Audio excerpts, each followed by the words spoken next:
Welcome to Lost Culture, your one-stop destination for everything pop culture.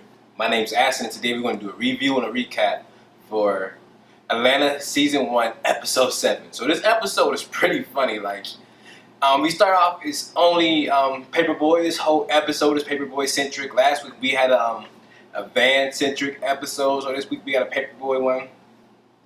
And we see Paperboy is basically on a talk show, Montague, I forgot the actual name of the talk show.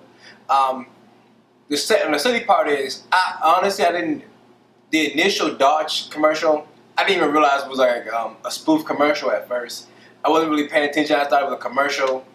And then as the show went on, and we seen the other fake commercials and everything. And it just made them like sillier and sillier as they went on. Even like the cereal one, when the mummy wolf got slammed to the floor and everything, the kids are like, "Don't arrest him. We'd rather just give him our cereal for him to get arrested." And it was just pretty funny to see all the stuff of that nature. Like, it had me dying the whole time, like all these episodes. I mean, this episode had me dying from the commercials just to the subject matter of Paperboy and everything. Like, I was weak. And it had me, we see Paperboy at the table with the trans right, like the president of the trans rights and everything. And we see anytime she's at a point, she sends it towards Paperboy. Paperboy basically gets cut off. He's not actually allowed to express his points. Even though at the beginning of the episode he didn't want to express his points, they asked him to elaborate his raps and everything.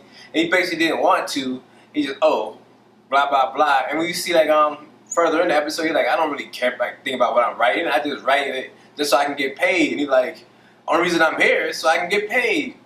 And I just started laughing. He's like, you're not getting paid. And we see he kind of yells at Earn while they're still taping and everything. It was just, Paperboy has no media training at all in this episode. He's just however he wants to be. He's himself, which is it's cool to be yourself, but he just has no training. He has no tact about anything. He curses a lot. He's just wild with it. It's super wild with it. And it's funny when we got to the dude who's doing he's doing the biracial, he's doing transracial stuff. That shit had me dying. It was funny when he was talking in the mirror doing everything oh, what IPA do you have on tap? And when he was lying about the jobs, we see all this stuff going on with this guy. It was just funny because we see, first of all, they gave us the hint that something was gonna be off once he got his procedure to become white. It was funny because they told him yes, this procedure, as he has a procedure can do it, but he will be a little weird looking.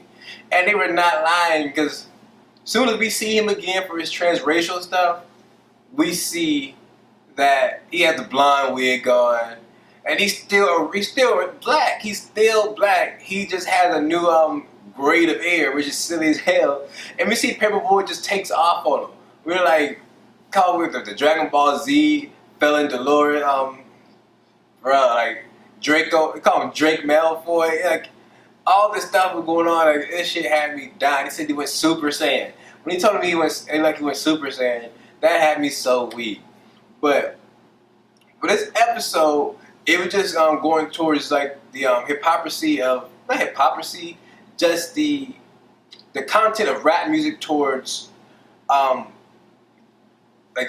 towards sexuality and all other things that are going on in the climate today. Basically, they brought up the Caitlyn Jenner stuff.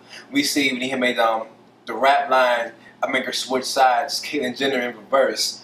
They brought that up to the world, and they brought the fact that his raps are actually sexually fluent, everything they call it, where he's talking about you my nigga for life, whatever. So even though the way she had brought it up, it was out of context of what he was really saying, what he was saying, but it could have been used for that too, even though it's not what it was being used for. So we see that he has to defend himself for his raps. He actually has to defend his views on. Actually, not really defend his views because basically saying he had no issue with Caitlyn Jenner. He was saying it, and when he was saying it, he really didn't mean Caitlyn Jenner. He just meant the process as a whole. But we see he got attacked for that. We see everything else. It was funny because once him and like the president of trans rights and everything were agreeing on points, the host of the show would blatantly bring up stuff that they weren't really agreeing on to try to get them to argue about things. And once they met, like, they never really met a center place, but it was just funny when they met, they agreed on different terms and things. The host would try to do things to get him off of that, try to switch the subject to a subject which he know they would actually argue about. So that was pretty fun. I caught that. Another thing is that that caught me by the blind side was when the trans racial guy, they were asking him about transsexuality stuff. He was completely against it, even though he was kind of going through the same exact procedure. It was just a different type of it. It was just funny that he was against it because it kind of reminded me of I don't know if they're trying to mirror the Caitlyn Jenner thing when Caitlyn Jenner first came out as a trans woman. She basically, I don't know, she said something about she didn't she it was weird, like she still liked women, she didn't like men. And yeah, it was the thing that they were talking about, like she's not like for the lesbian, like I forgot what it was, like something happened when she had first like switched over. And I think they were trying to mirror that with the transracial thing. And the transracial thing came back from a while ago. I forgot the woman's name now. She was head of what is it? NAACP? I think she's the head of it. Rachel I forget her last name is going off of me right now. I can't get the last name right now. But it was just following that thing. Like this episode again was it was really funny. And there's only one Atlanta movie that could go here. It has to go to Paperboy. So it has to go to Paperboy from when he's seen like the transracial dude. He basically just started ripping him. That shit was silly as hell. Like it was just super funny to me that he was there on live TV just going in on boy. Like even after the show was over, we see the cameras rolling. He's still going there taking jabs, taking shots and everything. And I still like that he was himself and everything. Now, what I liked about this episode was, basically, I loved the spoof commercials. I loved, like, it wasn't really too many downs for it. It wasn't really too much to be down for. Like, it was only like 20 minutes. All of it was focused on Paperboy and the comedic, everything that was going on with him. Basically, he was there to be attacked. We've seen that. He was not there to actually make his point. Because we see even when he had a chance to communicate, they would just go to commercial. So the odds were always against him. But like besides that, there wasn't really too much to discuss for this show. But thank you guys for tuning in as always. This has been Lost Culture. You can follow us on Instagram at Lost_Culture.